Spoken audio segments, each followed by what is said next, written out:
Bonjour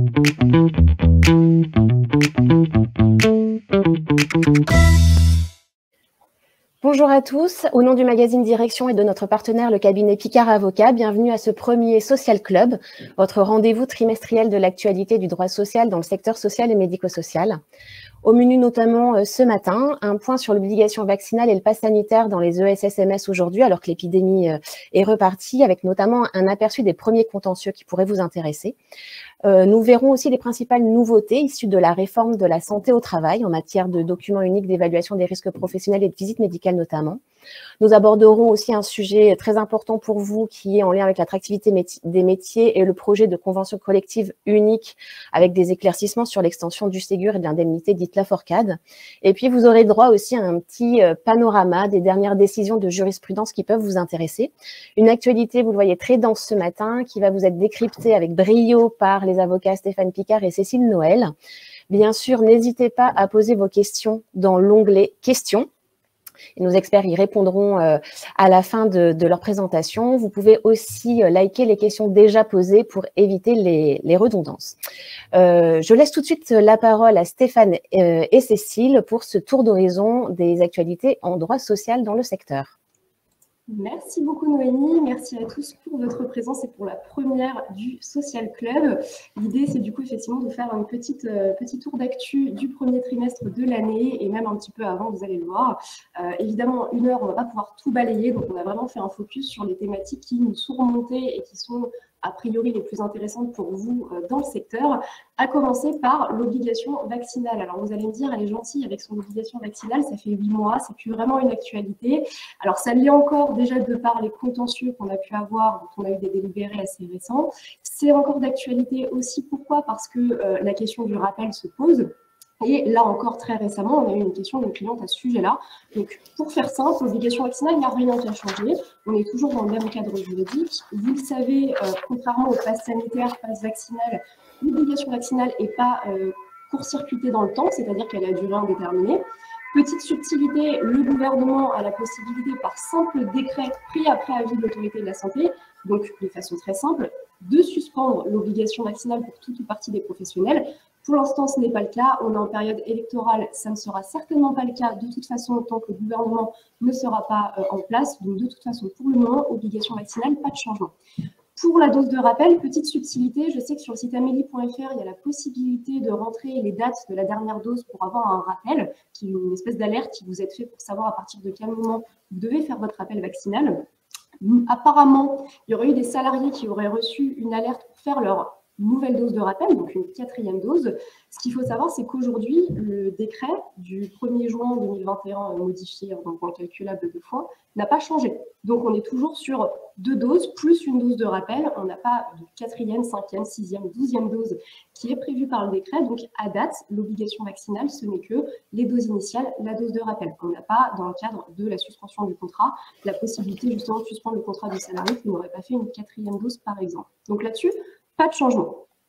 Pour l'obligation vaccinale, je m'arrête là. Petit conseil quand même pour l'actualité, quand vous allez sur Légifrance et que vous avez un doute sur les dispositions en vigueur, est-ce qu'il y a une nouvelle dose de prévue ou pas, allez voir le décret du 1er juin et n'hésitez pas à chaque fois à cliquer sur date d'aujourd'hui pour être bien sûr d'avoir les dernières versions en vigueur et pouvoir contrôler vous-même si il y a eu des changements ou pas. Pour la jurisprudence, petit focus très rapidement. Vous le savez, il y a eu énormément d'audiences de référés sur la thématique suspension contrat, obligation vaccinale. Alors, on compte un peu les points, un peu comme le barème Macron. Globalement, très grosse victoire pour les recevabilités des demandes. La quasi-intégralité des CPH considère qu'il n'y a pas lieu à référer. Ça veut dire qu'on va avoir tout un tas d'audiences au fond. Il commence à y en avoir. Donc aujourd'hui, on n'a aucune décision de cour d'appel, évidemment aucune décision de cour de cassation sur le sujet du fond de l'obligation vaccinale. Petite décision quand même intéressante du Conseil d'État que je voulais préciser. Le Conseil d'État, il a toujours une longueur d'avance parce que la procédure administrative va beaucoup plus vite. Et on a eu une décision du 2 mars qui concerne le secteur puisque c'est un établissement de santé, alors la publique, mais ça se transpose très bien au secteur privé non lucratif, où c'était une cantinière et un professionnels qui travaillaient dans l'administration, hein, qui étaient trésoriers, je crois, qui avaient contesté le bien fondé de leur obligation vaccinale, puisque concrètement, ils expliquaient que pour accéder à leur bureau, ils côtoyaient personne, qu'au quotidien, ils ne côtoyaient pas les usagers et que donc, ils ne devraient pas être soumis à l'obligation vaccinale. Le Conseil d'État tranche de façon très claire, la loi est très claire, le champ d'application de l'obligation vaccinale, c'est par établissement, donc dès lors que vous travaillez dans cet établissement, peu importe que votre bureau soit isolé ou que vous puissiez accéder par un biais totalement échappé par rapport aux usagers, eh bien, vous devez être vacciné. Donc ça, c'est la petite précision du Conseil d'État assez récente qui se transposera assez bien dans le cadre du contentieux prud'homal. J'en ai fini sur ce point-là. Je renvoie la balle à Stéphane pour la suite des actualités légales. Oui, merci Cécile pour ces précisions concernant l'obligation vaccinale qui effectivement n'est plus vraiment dans l'actualité, mais vous avez encore à gérer des contentieux sur ces questions-là.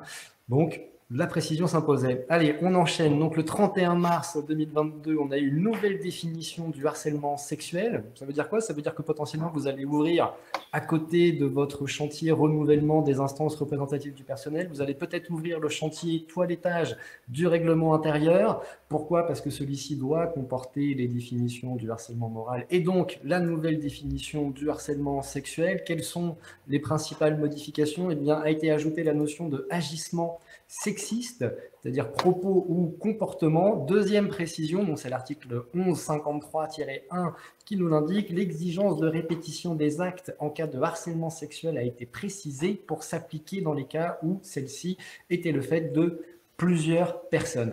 Donc, petit toilettage peut-être de votre règlement intérieur, et j'en profite pour rebondir sur un sujet qui concerne l'un de nos clients. Si certains d'entre vous ont, par exemple, 10, 15, 20, 50 règlements intérieurs et qu'ils décidaient par exemple d'en faire qu'un seul, eh bien sachez qu'il existe de la jurisprudence venant nous dire que les membres du CSEC, en l'espèce, pourraient diligenter une expertise au titre d'un projet important lié à cette fusion de règlements intérieurs, donc passer de règlements intérieurs, on va dire, locaux à un règlement intérieur associatif global, eh bien, ça peut emporter pour le CSE la possibilité de diligenter une expertise. Je redonne la parole à Cécile sur les questions toujours de santé au travail liées. Merci beaucoup Stéphane. Alors on continue à un rythme assez accéléré parce que nous n'avons qu'une heure devant vous. Troisième thématique, la loi santé au travail. Alors là encore, je suis sympa, je vous parle d'un truc qui date là encore d'il y a 8 mois. Parce que la loi santé au travail, vous avez dû en entendre parler de près ou de loin, c'est une loi qui date du 2 août, donc c'est un peu la petite sœur de la loi sur l'obligation vaccinale. Alors ce qui s'est passé, c'est qu'elle a un peu fait sa première partie de soirée, c'est-à-dire qu'en fait la loi santé au travail, tout le monde sait à peu près qui c'est, on a vu un petit peu qu'elle était sortie, mais on ne sait pas trop bien ce qu'elle fait, et c'est finalement sa grande sœur sur l'obligation vaccinale et le pass sanitaire qui lui a volé la vedette en août 2021. Pourquoi aussi on n'en parle que 8 mois plus tard? Parce que comme beaucoup de lois sur ce type de sujet, on a une loi qui est promulguée, mais finalement, il fallait tout un tas de décrets d'application pour qu'elle puisse entrer en vigueur. Sans décret, finalement, on avait les grandes lignes, mais on n'avait pas les modalités d'application. C'est chose faite, puisque la quasi-intégralité de ces dispositions sont entrées en vigueur le 31 mars dernier, donc ça fait un peu moins de 15 jours. Et donc, c'est pour ça que 8 mois plus tard, on est enfin en mesure de vous parler un petit peu plus concrètement de cette loi santé au travail et de ces décrets d'application. Alors, je ne vais pas balayer évidemment toute la loi santé au travail. Petit focus qui vous concerne directement, deux thématiques. La première, c'est le DERP. La seconde, ce sont la réforme des visites médicales. Concernant le DERP, c'est un sujet qui est important parce que concomitamment à la parution de ces décrets, on a eu une étude qui est sortie sur le DERP et on est venu nous dire que 45% seulement des employeurs ont un DERP qui est actualisé d'au moins 1 an. En gros, 45% seulement des employeurs respectent la législation sur le DERP. Alors évidemment, on ne vous jette pas la pierre. La plupart des entreprises, des associations, des fondations, notamment parmi nos clients, ont découvert ou redécouvert l'usage du DERP pendant la crise sanitaire, puisque l'administration et en particulier les inspecteurs du travail ont énormément communiqué sur le sujet pendant la crise du Covid. Et d'ailleurs, quand il y avait des contrôles dans l'inspecteur du travail, le premier document qui a été demandé, c'était bien évidemment le DERP. Donc, quand on avait un document unique qui avait été actualisé il y a 5 ans, c'est sûr que ça posait problème et l'employeur s'expose à des sanctions administratives, mais également en cas de contentieux prud'homal, c'est un document qui est de plus en plus demandé. Alors, quel changement aujourd'hui et demain sur le DUERP? Concernant sa mise à jour, pour la plupart d'entre vous, il n'y a pas de changement. On est toujours sur une mise à jour qui est à minima annuelle. Petite précision pour les structures, donc associatives, fondations au sens large de moins de 11 salariés, on n'a plus d'obligation de mise à jour annuelle. Ça concerne une minorité d'entre vous. Donc, mise à jour, pas de changement. Par contre, grosse évolution sur la consultation du CSE en matière de mise en place et d'actualisation du DUERP. Je ne sais pas si vous vous en souvenez, mais pendant la crise sanitaire, on avait d'ailleurs fait un webinaire avec direction sur le sujet et on avait évoqué cette jurisprudence. Il y avait eu un peu une guéguerre de tribunaux judiciaires sur la question suivante: est-ce qu'il faut consulter préalablement le CSE lorsqu'on met en place ou qu'on actualise le DUERP? Pourquoi? Parce que le CSE est bien évidemment compétent en la matière, ça fait partie de ses compétences, les questions de santé et de sécurité, d'autant plus quand on a une CSSCT qui est mise en place au sein de la structure. Donc on a des cours d'appel qui avaient considéré que oui, il fallait une consultation préalable, et d'autres cours d'appel qui considéraient que non. La Cour de cassation avait tranché en faveur de l'absence de consultation préalable du CSE. Pourquoi? Parce qu'on n'est pas dans un cadre légal de consultation de l'instance. Le CSE doit être associé, on peut en discuter avec lui, mais la consultation n'était pas exigée. Le législateur a pris acte de cette jurisprudence et donc a réformé ce point-là dans le cadre de la loi santé au travail. Et donc, depuis le 31 mars 2022, sachez qu'à chaque fois que vous allez devoir actualiser votre DUERP ou en créer un au sein d'une structure, par exemple, il faudra au préalable le soumettre à votre CSE pour avis dans le droit commun des consultations de l'instance. Donc, point assez important sur le sujet. Ce n'est pas forcément un rendez-vous comme les consultations annuelles, mais on est sur une consultation ponctuelle qui peut être assez fréquente, notamment en cas de crise sanitaire, comme ça a été le cas et comme c'est toujours le cas. Autre révolution très contraignante pour vous et qu'il faut avoir en tête, c'est une réforme de l'obligation de conservation du DUERP. Alors ça, c'est un problème pratique qui s'est rencontré. Nous, quand on a demandé des DUERP à nos clients, parfois, voilà, on essayait de retrouver un vieux fichier Excel, un document PDF, ou alors il fallait les chercher dans le bureau du secrétaire ou de la secrétaire. C'était très compliqué. Le problème, c'est que quand l'inspecteur le sollicitait ou qu'il y avait une injonction de communiquer le document unique par le conseil de prud'homme, on était dans une situation où finalement on avait la dernière version, mais pas les versions antérieures. Le salarié a quitté l'entreprise il y a 2 ans et au final, on ne sait même pas quelle version était en vigueur quand il travaillait dans l'entreprise. Et c'est pour ça que la loi santé au travail a réformé ce point-là et donne une obligation de conservation du document unique et de l'ensemble de ses versions pendant 40 ans minimum. Ça veut dire que chaque actualisation du DUERP devra être conservée pendant 40 ans. Donc c'est énorme. Cette nouvelle obligation, elle entre en vigueur progressivement. C'est-à-dire que comment on va faire pour garder pendant 40 ans ce document? Le gouvernement, le ministère, va mettre en place une plateforme numérique sur le site officiel. Alors, on ne sait pas encore si ça va être certainement sur le site du ministère du Travail, en tout cas, qui va renvoyer vers cette plateforme. La plateforme n'est pas encore créée. Donc, à partir du 1er juillet 2023, toutes les entreprises d'au moins 150 salariés devront procéder au dépôt dématérialisé, un peu comme téléaccord quand vous concluez un accord collectif, un peu comme dématagrément quand vous demandez un agrément d'un accord collectif. Et bien maintenant, vous aurez une plateforme pour déposer les mises à jour de vos DUERP, obligatoire à partir du 1er juillet 2023 pour les au moins de 150 salariés, pardon, 150 salariés et plus.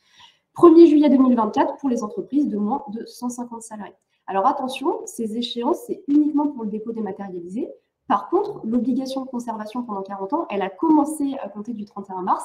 Donc là, ça veut dire que jusqu'au 1er juillet 2023 ou 2024, vous allez devoir en interne trouver un mode de conservation du DUERP. Ça peut être un cloud, ça peut être sur votre serveur, ça peut être un document PDF, ça peut être sur voie papier. Les deux en même temps, on ne sait jamais s'il y a un crash de serveur, que sais-je. Voilà, à vous de mettre ça en place, mais ayez en tête qu'à partir de maintenant, la moindre mise à jour de votre DUERP devra être conservée et surtout pensez évidemment, si vous avez un fichier Word, Excel ou autre, à indiquer en haut du document la date en vigueur de celui-ci parce que des fois, ce n'est pas toujours bien identifié. Donc ça, c'est un point très important et ça va impliquer des changements de process en interne. Pour le DUERP, je m'en arrêterai là. Deuxième grosse réforme de la loi santé au travail, la réforme des visites médicales. Alors, c'est déjà un chantier de base, le suivi médical des salariés. Mais là, les visites médicales, on voit que la loi santé au travail a essayé, en tout cas, c'était l'objectif, d'éviter, alors le terme employé a été la désinsertion professionnelle des salariés en arrêt maladie. Je ne sais pas si c'est le bon terme, mais en tout cas, c'était le leitmotiv finalement du gouvernement quand le projet a été déposé. Et on a tout un tas de visites qui ont été créées ou au contraire réformées. La première, c'est même pas une visite médicale, c'est un nouveau terme dans le Code du travail que nous, en tant que juristes, on ne connaissait pas, c'est le rendez-vous liaison. Alors un rendez-vous dans le Code du travail, vous n'en avez pas, hein. Vous avez des entretiens, vous avez des visites. Rendez-vous, c'est un nouveau terme qui est employé. On ne sait pas bien à quoi ça correspond. Le texte nous dit simplement que ce rendez-vous de liaison a pour but d'informer le salarié sur la possibilité de bénéficier d'actions de prévention, des insertions professionnelles, d'un examen de pré-reprise éventuelle et de mesures d'aménagement de poste et du temps de travail. Bon, ça s'arrête là, on n'a pas d'autres précisions pour le moment. Peut-être que le ministère du Travail ou des Solidarités viendra préciser le contenu de ce rendez-vous de liaison, mais en tout cas, à date, c'est assez large. Et quand est-ce qu'il doit être mis en place, ce rendez-vous de liaison? Alors en fait, il est prévu lorsqu'on a un arrêt de travail, pour maladie pro ou non pro, peu importe, qui dure au moins 30 jours. Donc ça va concerner quand même énormément de salariés. Et ce qu'il faut savoir, c'est qu'en tant qu'employeur, vous avez pour seule obligation d'informer le salarié qu'il peut solliciter l'organisation de ce rendez-vous. Vous n'avez aucune obligation de le convoquer, le salarié n'a aucune obligation d'accepter ou au contraire de vouloir ce rendez-vous de liaison. Donc en pratique, pour vous, ça change quoi? Ça change qu'à partir du moment où maintenant vous avez un salarié qui vous adresse un arrêt de travail ou un renouvellement d'arrêt de travail, pensez à vous mettre une alerte dans l'agenda, ou je ne sais pas quel est votre mode d'organisation, mais pensez à vous mettre une alerte. Le plus simple, c'est d'envoyer directement un mail ou un courrier au salarié en lui disant « J'accuse bonne réception de l'arrêt de travail. Pour rappel, vous avez la possibilité de solliciter un rendez-vous de liaison dans l'hypothèse où votre arrêt de travail durerait au moins 30 jours. » Concrètement, vous indiquez juste ça au salarié, vous avez rempli votre obligation. Donc, voilà, petit changement de process, pensez à ajouter cette petite phrase, cette petite ligne d'information au salarié et votre obligation sera remplie. Ça, c'est pour le rendez-vous de liaison. Deuxième visite qui a été réformée, c'est la fameuse visite de pré-reprise. Alors, tout ce que je vous évoque là aujourd'hui, c'est applicable à compter du 1er avril 2022, donc pour tous les arrêts de travail qui ont été prévus ou renouvelés à compter du 1er avril 2022. Si jamais on est sur un arrêt de travail de 3 mois qui est toujours en cours et qui a commencé avant le 1er avril 2022, c'est les anciennes règles qui s'appliquent. Petite précision.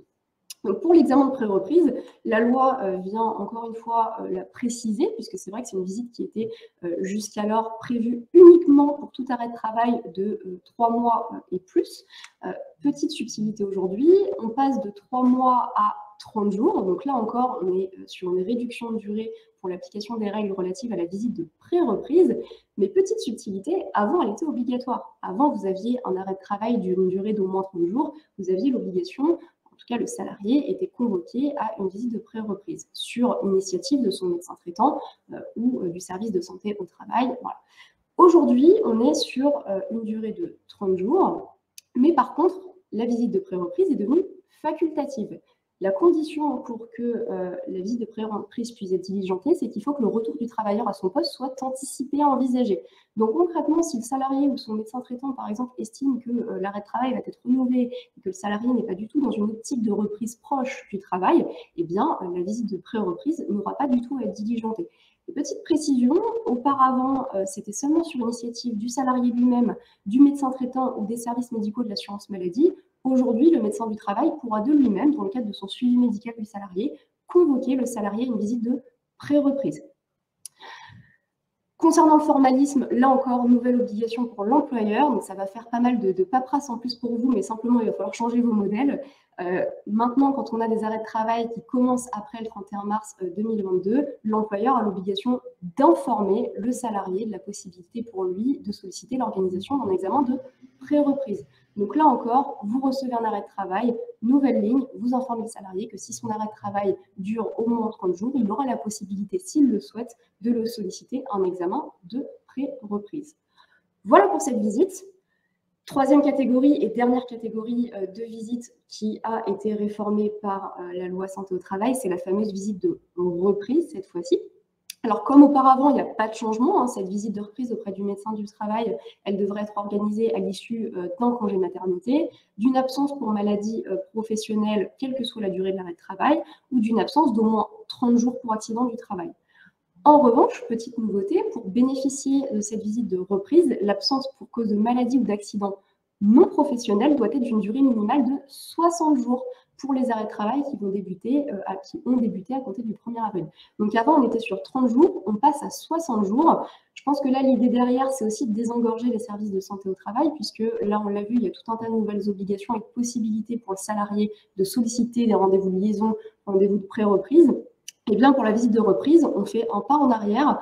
Au lieu de la systématiser à 30 jours d'absence, on la systématise à 60 jours. Donc là, ça va peut-être un petit peu aussi désengorger les services de santé au travail pour ce type d'arrêt d'une durée inférieure.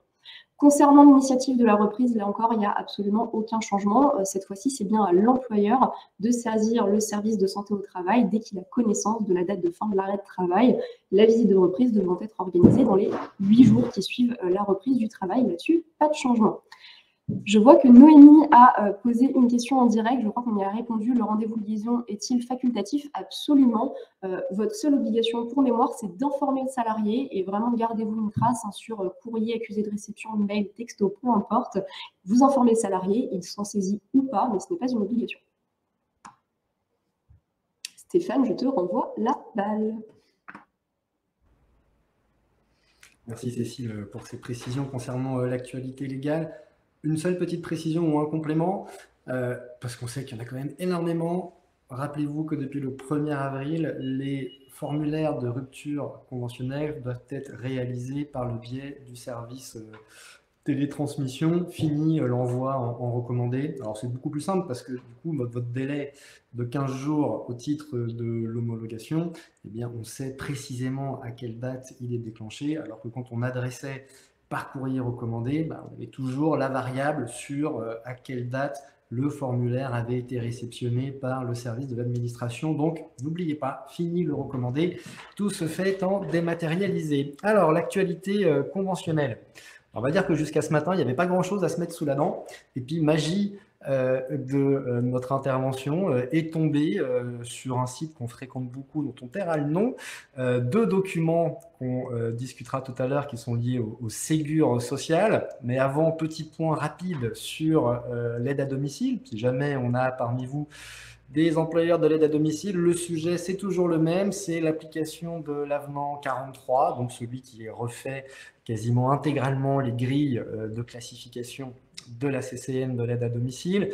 Et classiquement dans le secteur, y compris pour l'aide à domicile, l'un des sujets majeurs aujourd'hui, c'est évidemment celui de son financement par le biais des conseils départementaux. Je l'ai déjà dit à l'occasion de différentes interventions, mais il n'est pas du tout inintéressant de se pencher sur la nouvelle classification issue des dispositions de l'aide à domicile et même sur les nouvelles classifications de la convention collective de la métallurgie, parce que demain, dans le cadre des négociations qui porteront sur la classification de la nouvelle convention collective unique étendue, nécessairement, on va retrouver des choses qui vont s'inspirer de ce qui a été conclu au niveau de l'aide à domicile. Alors, il y a certes quelques mois, et encore plus récemment de ce qui s'est passé au niveau de la métallurgie. J'en parlais récemment avec un client, et effectivement, ce qui a été fait au niveau de la classification de la métallurgie, c'est assez costaud.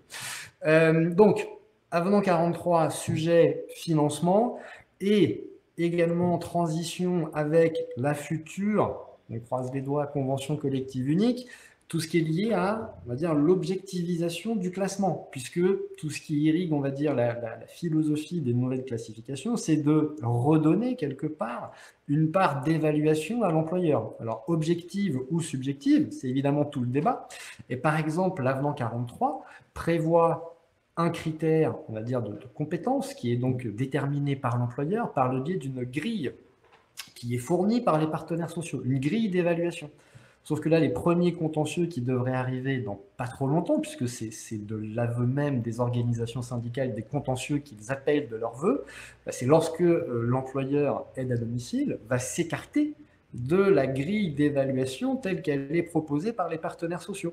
Et demain, potentiellement, on aura les mêmes sujets, les mêmes contentieux, si, comme c'est martelé depuis des mois, voire des années, est introduit dans la future convention collective unique un critère lié aux compétences objectives du salarié telles qu'elles sont appréciées par l'employeur. Bref, une révolution pour le secteur. Donc là, on était sur le volet aide à domicile. avec 2 avenants qui sont portés à l'agrément, qui sont en cours de signature pour revaloriser la valeur du point. Je ne vais pas vous faire l'affront de vous dire le premier montant de l'avenant, mais on passe de 5,50 à 5,51 avec un effet rétroactif au 1er janvier 2022. C'est à la signature des partenaires sociaux. Il n'y a pas encore d'agrément, évidemment. Et un deuxième avenant qui, lui, porterait la valeur du point au sein de l'aide à domicile de 5,51, donc l'augmentation de 0,01 centime à 5,62 cette fois-ci à effet rétroactif du 1er juillet 2022. Voilà où on en est en termes de négociation. Je le répète, ces 2 avenants ne sont pas encore signés et sont encore moins agréés. Alors maintenant, on arrive au gros morceau qui agite quand même beaucoup de nos clients et évidemment d'acteurs du secteur. On est sur le volet social. Et après le Ségur de la santé, vous savez très bien que l'accord, le protocole de la Forcade prévoyait une annexe. Dans cette annexe, on avait notamment une liste des métiers qui seraient éligibles à ces fameux 183 € sur le volet social. D'où la terminologie de Ségur social, avec les annonces qui avaient été réalisées par le Premier ministre de mémoire en février. Et depuis février, on s'était dit, chouette, il va se passer quelque chose, il va y avoir cette fameuse revalorisation, le pendant social de ce qui s'était passé au niveau sanitaire, sauf que depuis février, on n'avait plus de son, plus d'image, plus rien. C'est-à-dire on était dans le néant, alors peut-être lié aux élections présidentielles. Et vendredi 8, réunion entre les différents partenaires sociaux et les ministères concernés pour faire un point sur cette fameuse liste des professionnels concernés par la future revalorisation, dont il est indiqué qu'elle serait rétroactive au 1er avril, parce que le document Laforcade prévoyait en lui-même que la liste qui était mentionnée en annexe pouvait faire l'objet de modifications, d'ajustements. Et c'est effectivement ce qui est en train de se passer. À la suite de cette réunion donc, du 8 avril dernier, 2 documents ont été diffusés. Vous pouvez en trouver un, je ne fais pas de la pub pour le site du cabinet, mais vous pouvez en trouver l'un d'eux sur notre page LinkedIn, qui est donc un document qui émane du ministère et qui modifie, complète la liste des personnels éligibles au titre du Ségur social. Alors vous verrez au petit jeu des comparaisons du avant-après, le avant étant l'annexe du protocole de la Forcade, le après étant le document qui a fuité, et le demain sera évidemment qu'est-ce que les partenaires sociaux, et en premier lieu, alors Nexem ou Access, vont-ils négocier ou pas avec les partenaires sociaux? Est-ce qu'on aura un accord collectif? Est-ce qu'on aura une décision unilatérale? Est-ce qu'elle pourra sortir du cadre donné par l'administration qui reste le financeur? Toujours est-il qu'on a déjà eu des remarques sur notre page LinkedIn suite à cette comparaison du avant-après, la Forcade réunion. Et beaucoup d'entre vous saluent effectivement que plusieurs métiers ont été pris en compte, notamment celui des maîtresses de maison. On a eu un commentaire sur ce point-là. Et on en a également eu un autre où, évidemment, on a parlé des oubliés du Ségur. Et bien maintenant, on va parler des oubliés du Ségur social, parce qu'effectivement, la liste n'est pas complète, n'est pas exhaustive. C'est-à-dire que nécessairement, vous allez avoir certainement à gérer de nouveaux mécontentements pour ceux qui ne figureront pas sur cette fameuse liste. Et l'un des commentaires qui nous a été fait, c'est notamment tout le personnel administratif, avec un petit commentaire sympathique sur le thème. Ils devraient apprécier de devoir faire la fiche de paye rétroactive pour leurs collègues sans qu'eux-mêmes ne puissent en bénéficier, puisque effectivement, le personnel administratif n'est pas compris pour le moment dans la liste fixée par ce document interne au ministère. Donc vous retrouverez, et elle va être diffusée massivement, si ce n'est pas déjà le cas, notamment par les syndicats employeurs. Et on avait un deuxième sujet important par rapport au personnel éligible, c'est évidemment, est-ce que l'on doit prendre en compte la détention d'un diplôme ou est-ce qu'au contraire, on va aller sur la réalité de l'activité du salarié? Et on se souvient qu'il y avait eu une petite discordance entre, d'un côté, la FEAP qui considérait que le diplôme était prépondérant, c'était une condition essentielle, et de l'autre côté, nous avions Nexem qui venait de nous indiquer que pour lui, il fallait plus être axé, sans les jeux de mots, sur la réalité du métier exercé. Alors là, pour le coup, le document diffusé par le ministère est assez clair sur, en plus c'est indiqué sur l'esprit du texte. L'esprit du texte, pour le ministère, c'est bien la réalité des fonctions exercées, peu important le bénéfice d'un diplôme. Donc, va se poser la question maintenant de comment est-ce que je vais déterminer la réalité de l'activité d'un salarié, puisque le document qui a été diffusé emploie une notion qui va être source à l'évidence de discussion, si ce n'est de contentieux. Ce sont les professionnels qui exercent une fonction principale correspondant aux intitulés de la liste. Et donc toute la question va être, qu'est-ce que l'on entend par fonction principale? Et donc, le ministère continue son développement et vient de nous indiquer que cette fonction principale, cet exercice principal de la fonction qui rendra donc demain éligible le salarié à la revalorisation, correspond à une fonction qui correspond à 50% du temps de travail. Alors là, on a une notion complètement incongrue. 50% du temps de travail envisagé. C'est-à-dire qu'on n'est pas sur 50% du temps de travail tel que réalisé, tel que le document est rédigé, 50% du temps de travail envisagé. Bref, vous l'avez compris, on avait des inquiétudes au moment de l'annonce du Premier ministre sur qui seront ceux qui ne bénéficieront pas du Ségur social. Pour le coup, la liste a été diffusée et je pense que ce sera compliqué en tout cas de la faire bouger au niveau, on va dire, national. Évidemment, au niveau local associatif, vous aurez toutes les marges de manœuvre possibles dans la limite de vos budgets pour étendre la liste des salariés éligibles. Et beaucoup de nos clients se sont lancés dans cette réflexion-là. C'est-à-dire, je vais prendre une DUE pour anticiper le versement du Ségur social et je vais étendre la liste. Alors évidemment, on va se poser la question maintenant de l'articulation entre les différents textes. Mais donc au niveau local, vous aurez toute l'attitude pour préciser ces notions-là de fonction principale, de 50% du temps de travail envisagé.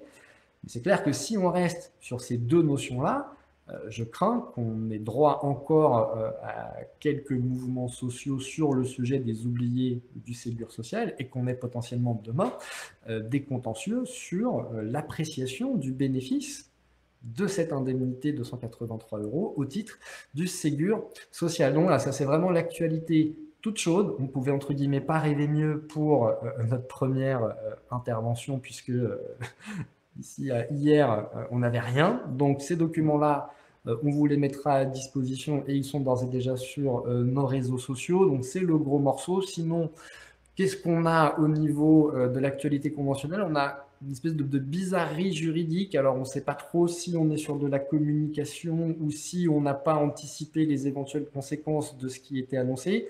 Je pense qu'on est sur de la communication et que juridiquement tout est bordé, mais vous avez dû voir que depuis la fin du mois de mars, toujours dans cette logique de construction d'une convention collective unique étendue, eh bien, la Croix-Rouge française avait ni plus ni moins adhéré à Nexem. C'est donc maintenant Nexem qui, tel que c'est indiqué dans les différents communiqué, représentera la Croix-Rouge française dans sa, je cite, responsabilité d'employeur. Alors évidemment, tout ça pour les juristes, on avait également fait un post, quand une association, et c'est le cas de la Croix-Rouge française, adhère à une organisation syndicale qui elle-même est signataire d'un texte conventionnel, en l'espèce la Convention de 66, ça a des effets juridiques. L'adhésion d'un employeur à un syndicat signataire d'une convention collective emporte normalement, je dis bien normalement puisque vous le savez en droit du travail il y a toujours des exceptions, mais emporte normalement l'application de la convention collective. Et donc vous imaginez bien que l'une des premières réserves qui était faite dans les communiqués réalisés par la Croix-Rouge française, c'est qu'évidemment cette adhésion n'emportait aucune modification pour le statut conventionnel des salariés de la Croix-Rouge française. Alors ça va être intéressant de voir potentiellement dans les prochaines semaines ou les prochains mois si à l'occasion de contentieux exercés par des salariés de la Croix-Rouge française, on a des confrères avocats qui ont récupéré cette information et qui se disent tiens, on tente, pourquoi pas, de voir qu'est-ce qu'on va nous raconter si j'ajoute une demande au titre de tiens, mon salarié souhaite bénéficier de telle ou telle disposition issue de la Convention de 66. que je considère être soit inexistante au niveau du statut de la Croix-Rouge française, soit comme étant plus favorable que celle existante au niveau de la Croix-Rouge française. Ça pourrait être intéressant d'avoir un peu les argumentations juridiques des uns et des autres, puisque je n'ose pas croire que tout ça n'a pas été anticipé lorsqu'on annonce une adhésion à un syndicat employeur. On a, pour terminer, sur le volet de l'actualité conventionnelle, une réunion qui est fixée dans les prochains jours au niveau de la commission paritaire de Nexem. Est-ce qu'à cette occasion-là va être discuté le sujet du document sur la liste du Ségur social? La réponse est clairement oui. Et cette PPNI doit intervenir là, au courant de la semaine prochaine. Donc voilà pour ces actualités conventionnelles. Je vois qu'il est 11h35. On est plutôt pas mal niveau timing, puisqu'on a pas mal de jurisprudence à vous présenter qui sont effectivement liées à votre actualité, mais également plus globalement à l'actualité de la Cour de cassation. Et donc, le premier d'entre eux, c'est celui lié au renouvellement de vos représentants du personnel. Normalement, vous devriez tous être dans une phase soit de négo avec vos partenaires sociaux, puisqu'on se souvient, hein, vous avez plusieurs négociations à mener, la négociation sur le périmètre d'implantation des représentants du personnel, la négociation éventuelle sur les modalités de fonctionnement de la future instance, la négociation au titre du protocole d'accord préélectoral. Alors, autant en 2017, 2018, 2019, on allait un peu sans filet, puisqu'on n'avait pas de recul sur l'expérience du CSE et par exemple des représentants de proximité. Donc là, ça va être assez intéressant que de remettre ce sujet-là avec l'expérimentation, on va dire, à minima sur 2 ans, même si rares sont ceux qui se lancent sur des durées de mandat de 2 ans, parce que ça fait renouveler quand même assez régulièrement tout le process, et les services RH ne sont pas trop fans de ce genre de temporalité. Donc on a au minimum 3 ans ou 4 ans pour voir comment ont fonctionné nos représentants de proximité, notre découpage en CSE. Bon, ça va me couper. J'ai plus rien du tout. Tu me vois? Ok. Bon, alors, parce que moi j'ai tout a été coupé, donc je suis désolé, je n'ai absolument plus rien et je viens de revenir, tout va bien. Donc, je demande à Cécile, est-ce qu'on m'entend? Pour moi, c'est bon. Ok, super, incroyable, c'est la magie du direct, j'ai eu un écran noir. Voilà, c'est dit, c'est fait. Donc, j'en étais représentant de proximité CSEC, visibilité sur ce qui a été fait, expérience. Et la difficulté qui va être la vôtre, évidemment, dans le cadre de cette nouvelle négociation, c'est justement de faire changer ce qui a été négocié ou pris unilatéralement lors des premières élections. Et la Cour de cassation nous a donné quelques nouvelles définitions, notamment de l'établissement distinct, donc celui sur lequel doit être implanté, ou en tout cas peut-être implanté un comité social économique d'établissement. Donc là, il y a vraiment un cadre juridique qui a été fixé sur cette notion d'établissement distinct.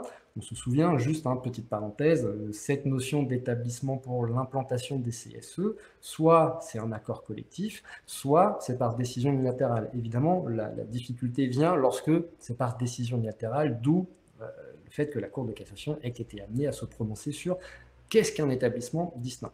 Elle a également été amenée à se prononcer sur, et ça c'est un sujet vraiment pratico-pratique qu'on a eu je ne sais pas combien de fois au cabinet, de plus en plus de votes électroniques, alors avec plus ou moins, on va dire, de taux de participation, c'est-à-dire qu'on a des clients qui, grâce au vote électronique, ont vraiment eu un taux de participation colossal, d'autres, ça n'a quasiment rien changé, voire ça a été pire.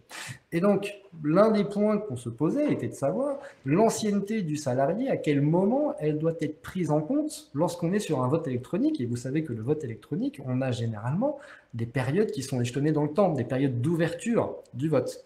Et bien donc là, la Cour de cassation nous a indiqué dans un arrêt du 23 mars dernier, donc là on est plutôt pas mal en termes d'actu, qu'en cas de vote électronique se déroulant sur plusieurs jours, eh bien, les conditions d'ancienneté, c'est à la date du premier jour du scrutin. Donc ce n'est pas à la date numéro 2, 3, 4, 5, 6 d'une période globale ouverte au titre du scrutin électronique, c'est à la date du premier jour fixé pour le vote électronique. C'est un arrêt qui fera l'objet de la plus large publication au niveau de la Cour de cassation. Et on vous rappelle aussi que le PAP ne peut pas venir jouer sur ce genre de notions.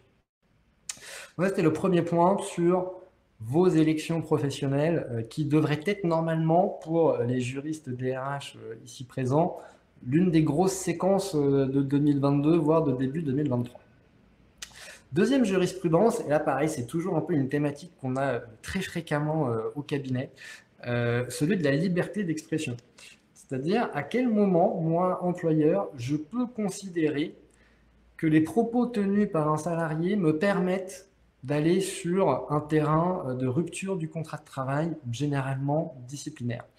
Et à chaque fois au cabinet, on est obligé de rappeler que le salarié jouit d'une liberté d'expression assez importante au niveau du droit du travail, et elle l'est encore plus pour le personnel cadre, pour le personnel d'encadrement, alors que pareil, on peut dire que généralement, on aurait tendance à dire, bah non, le personnel d'encadrement a un devoir de loyauté plus important, donc, entre guillemets, sa liberté d'expression est restreinte. Bah, c'est strictement l'inverse que nous dit la Cour de cassation, et elle nous le rappelle dans un arrêt du 16 février 2022, où il est indiqué que pour un cadre, la liberté d'expression trouve pour limite, et donc comme possibilité de sanction, les infractions liées au droit de la presse, la diffamation, l'injure, et la question de les écarts de langage, c'est-à-dire vraiment les questions d'injure. Mais le droit de critique, attention, ce n'est pas un motif en tant que tel de licenciement. Derrière, qu'est-ce qui est engagé pour l'employeur? C'est celui de la nullité, puisque évidemment la liberté d'expression est une liberté fondamentale, et donc si vous allez sur un licenciement lié aux propos tenus par un salarié, ce à quoi vous faites face, et c'est quand même important, c'est celui de la nullité, avec potentiellement, à la fin de l'histoire, un sujet de réintégration avec toutes les conséquences financières que celle-ci pourrait avoir. Donc attention sur ce type de contentieux qui revient très fréquemment, et à chaque fois, la Cour de cassation, et encore récemment, est amenée à sanctionner les employeurs qui ont eux-mêmes sanctionné un salarié au titre de sa liberté d'expression. Troisième jurisprudence qui est également un sujet classique, et on en parlait pas plus tard qu'il y a une quinzaine de jours avec un client, c'est la perte pour un salarié protégé de sa protection, et donc de la reprise en main potentielle d'une procédure de licenciement, avec le raccourci très simple. Maître, on est bien d'accord, sa protection est perdue dans 3 semaines, on va gentiment attendre 3 semaines pour déclencher la procédure de licenciement. On n'aura plus à demander à l'autorisation, on n'aura plus demandé à l'inspection du travail l'autorisation de licenciement. Là aussi, on a tout un cadre qui est construit par la Cour de cassation pour protéger le représentant du personnel. Et par un arrêt, là encore, du 16 février 2022, on a une précision intéressante, puisque la Cour de cassation vient de nous dire qu'évidemment, lorsque les faits sont nouveaux, c'est-à-dire lorsqu'il y a des faits qui sont commis à l'expiration du mandat, il n'y a pas de sujet, il n'y a pas de demande à formuler auprès de l'inspection du travail, mais que se passe-t-il si on est dans une persistance de faits fautifs? C'est-à-dire le salarié a commis le fait fautif pendant sa protection et on a une persistance de ce fait fautif à l'expiration du mandat, à l'expiration de la protection.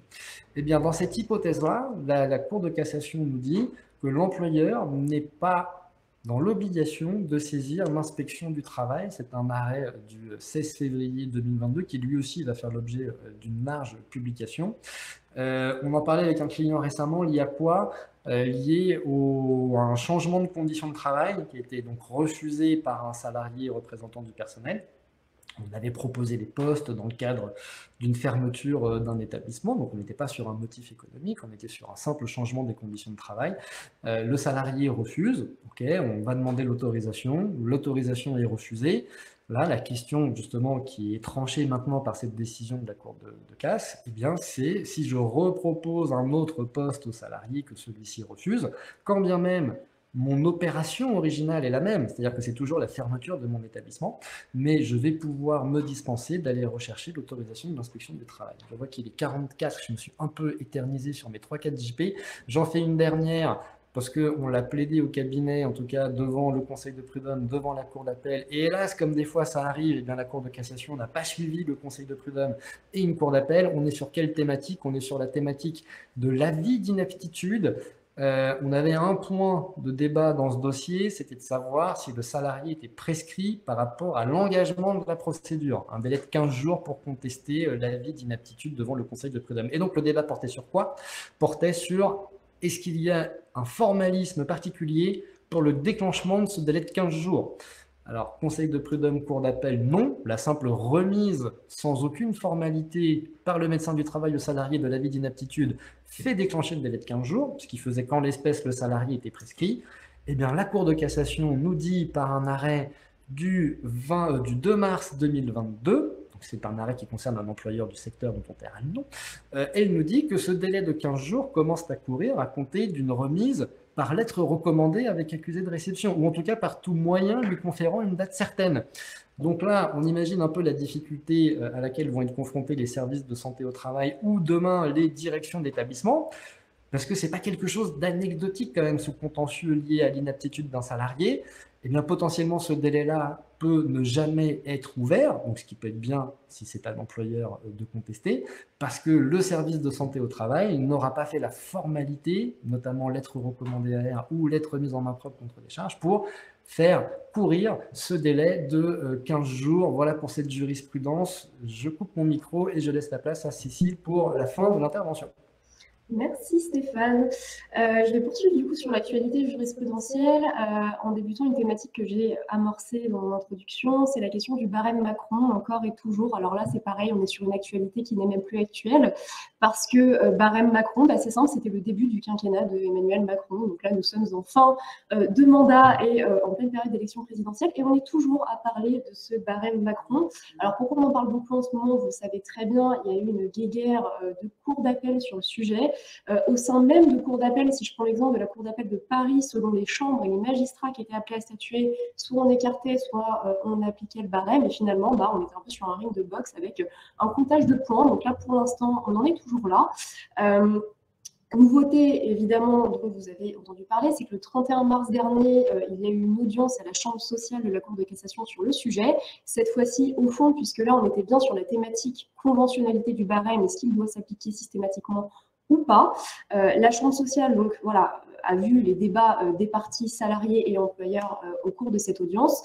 Le délibéré sera rendu en mai 2022, donc le 11 mai 2022. Pour l'instant, on n'a pas évidemment l'orientation de la Chambre sociale sur le sujet, mais quand même, la première avocate générale à la Chambre sociale, qui donc représente le ministère public, s'est plutôt prononcée en fin d'audience en faveur d'une application in concreto du barème. Ça veut dire quoi? Ça veut dire que potentiellement, on pourrait être amené à écarter le barème lorsque son application rendrait finalement l'impossibilité de permettre une indemnisation adéquate du salarié. On vise surtout les très très faibles anciennetés où finalement parfois le juge il a une marge de manœuvre entre 3 mois et 3 mois et demi de salaire.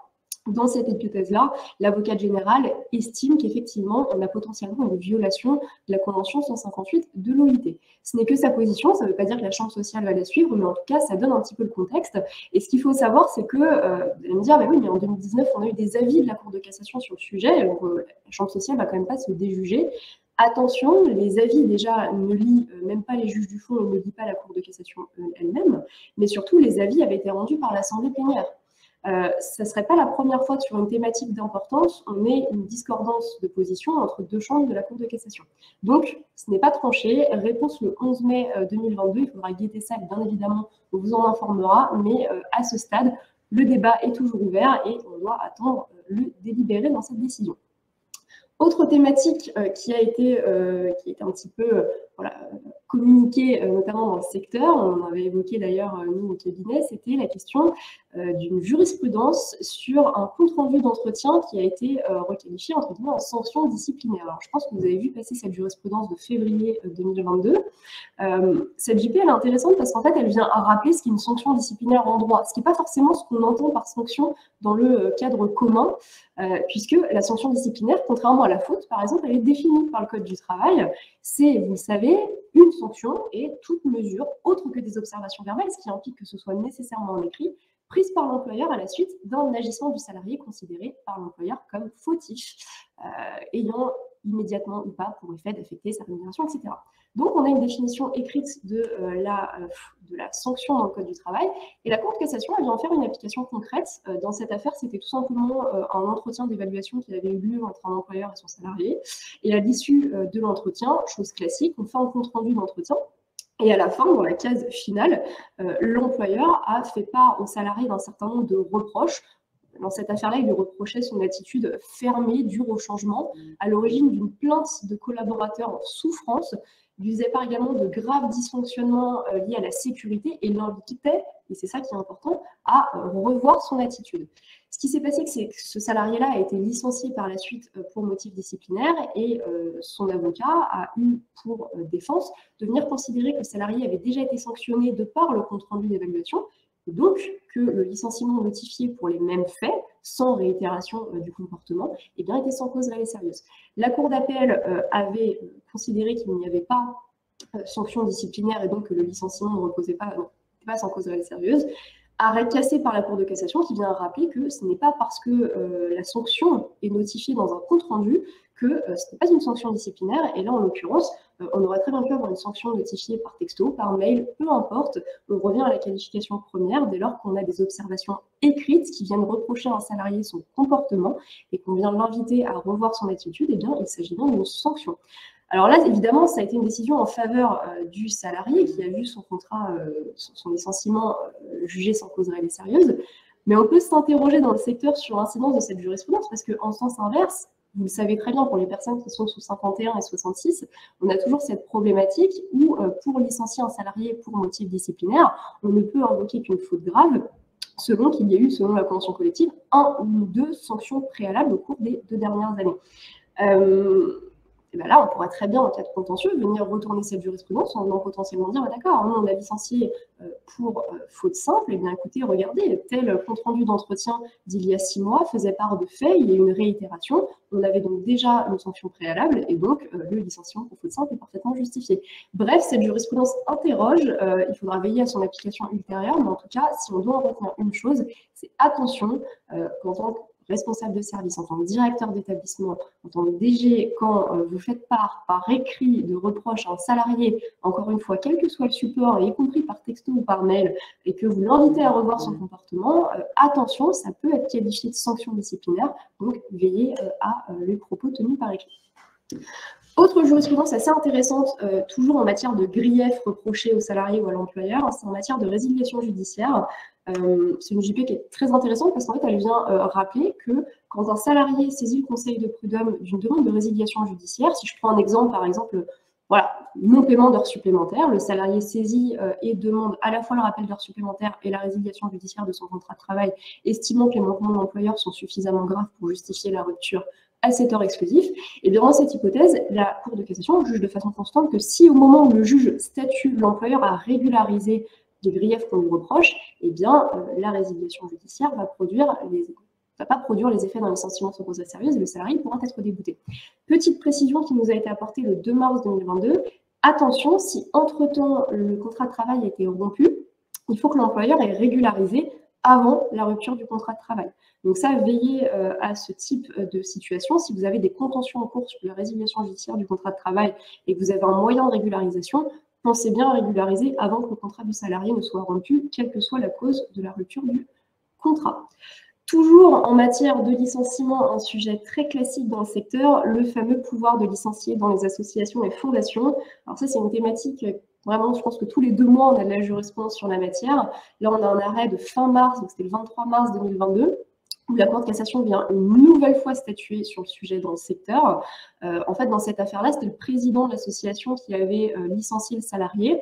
Et en fait, le salarié estimait que son licenciement était sans cause réelle et sérieuse, puisque, pour rappel, quand on a un problème de qualité du signataire de la lettre de licenciement, on n'est pas sur une irrégularité, mais bien sur un vice de fond, ce qui fait que si la personne qui a signé la lettre de licenciement n'était pas celle compétente au regard des statuts et des délégations de pouvoir en vigueur, la conséquence, c'est le licenciement sans cause réelle et sérieuse. Et dans cette affaire, c'était bien le président qui avait licencié, sauf que le conseil d'administration avait pris une délibération où il avait donné pouvoir à un des membres du bureau pour prononcer licenciement, disciplinaire ou pas.